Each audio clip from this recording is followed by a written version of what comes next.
এরপর আমরা গিয়েছিলাম গার্ডেন অফ কেভস দেখতে। মিড ও মার্চে কেঁপে যাওয়ার মতোই ঠান্ডা থাকে মেঘালয়তে, কিন্তু মার্চ মাসটা একদমই প্রপার টাইম নয় বা সিজন নয় মেঘালয় ভ্রমণের জন্য।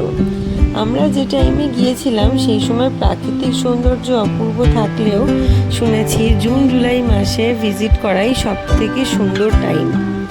এই সময় বৃষ্টি হয় প্রচণ্ড পরিমাণে, তাই এই যে ফলসগুলো আছে, এই ফলসের ঝর্ণার যে জলগুলো, সেই জলের ভলিউম প্রায় 3 গুণ থাকে। আরেকটি বিষয় হলো, এই এত পরিমাণ বৃষ্টির জন্য এই সমস্ত প্রকৃতিটি একেবারে সবুজে সবুজ হয়ে ওঠে। এমনি স্বর্গের মতো সুন্দর এই রাস্তাগুলো যখন সবুজ রঙে ভরে যায় তখন কত সুন্দর লাগতে পারে সেটা কল্পনা করে মনটা খুশিতে ভরে উঠছে। এরপর আমরা গেলাম গার্ডেন অফ কেভস দেখতে। এই স্পটটা ছিল ভীষণ সুন্দর স্পট, আমার তো বেস্ট লেগেছে এই স্পটটা। এই স্পটটার ভেতরে 8টা আলাদা আলাদা স্পট রয়েছে, আলাদা আলাদা ভূমিরূপ রয়েছে। এর মধ্যে একটা থেকে একটাতে আপনাদের যাওয়ার জন্য পয়েন্ট আউট করে দেওয়া আছে। এই পয়েন্ট দেখে দেখে গেলে প্রত্যেকটা স্পটেই পৌঁছে যাওয়া যাবে।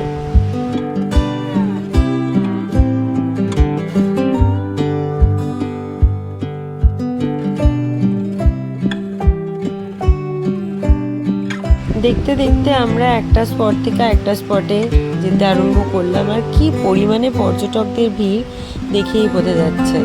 এই যে ঝর্ণাগুলো রয়েছে, আর এই প্রত্যেকটা ঝর্ণার প্রত্যেকটা স্পটের অদ্ভুত অদ্ভুত নাম, যেগুলো মনে রাখা সত্যি খুব কঠিন, কিন্তু এই দৃশ্যগুলো ভুলে যাওয়া তার থেকে আরও বেশি কঠিন। একবার গেলে আবার যেতে ইচ্ছা করবে, আর মনের মণিকোঠায় সারা জীবন থেকে যাবে এই সুন্দর সুন্দর দৃশ্যগুলো। যেমন দেখুন, এই যে এটা কিন্তু একটা ছোট্ট মতো গুহা। এই গুহার ভেতর দিয়ে প্রত্যেকটা স্পটে যাওয়ার রাস্তা তৈরি হয়েছে, আর এই গুহার ভেতর দিয়ে যেতে যেতে সামনেই হঠাৎ করে পড়বে একটা সুন্দর ছোট্ট ঝর্ণা। তার ঝিরঝিরি জলে যেন চারিদিকটা আরও মনোরম হয়ে উঠবে। ভীষণ ভীষণ সুন্দর আর মনোরম এই জায়গাটি।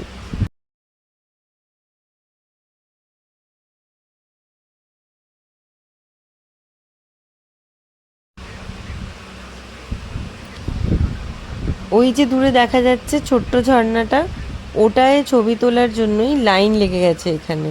সবাই চাইছে যে ওই ঝর্ণাটার কাছে গিয়ে দুটো ছবি তুলে রাখতে, কারণ এই যে স্পটগুলো, এর ছবি এর ভিডিও প্রচণ্ড পরিমাণে সোশ্যাল মিডিয়ায় দেখা যায়, রিলসে দেখা যায়। সেইগুলো দেখেই আমাদের মতো পর্যটকরা এত দূর থেকে, ওয়েস্ট বেঙ্গল থেকে ছুটে যায় এত দূরে মেঘালয়ের একটা প্রত্যন্ত জায়গায় ছবি আর ভিডিও তোলার জন্য। এই যে দেখুন, জলটা একদম ন্যাচারাল জল, আর এত ক্রিস্টাল ক্লিয়ার আর ঠান্ডা, বলার কথা নয়। সামনে গেলেই যেন মনটা জুড়িয়ে যাচ্ছে একদম। এবার আমরা নেক্সট যে স্পট রয়েছে সেখানে যাচ্ছি।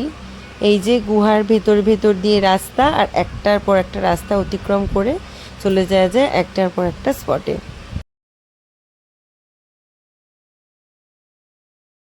ভীষণ সুন্দর অ্যাডভেঞ্চার করতে করতে এই স্পটটা আমরা দেখেছিলাম সেদিন। আপনাদেরকে দেখাতে চেষ্টা করলাম ছোট্ট ছোট্ট কিছু ক্লিপিং। যদি ভিডিওটা ভালো লেগে থাকে তাহলে লাইক কমেন্ট শেয়ার করে পাশে থাকবেন, আর আমার চ্যানেলটিকে অবশ্যই অবশ্যই করে সাবস্ক্রাইব করে নেবেন। দেখা হচ্ছে পরের ভিডিওতে।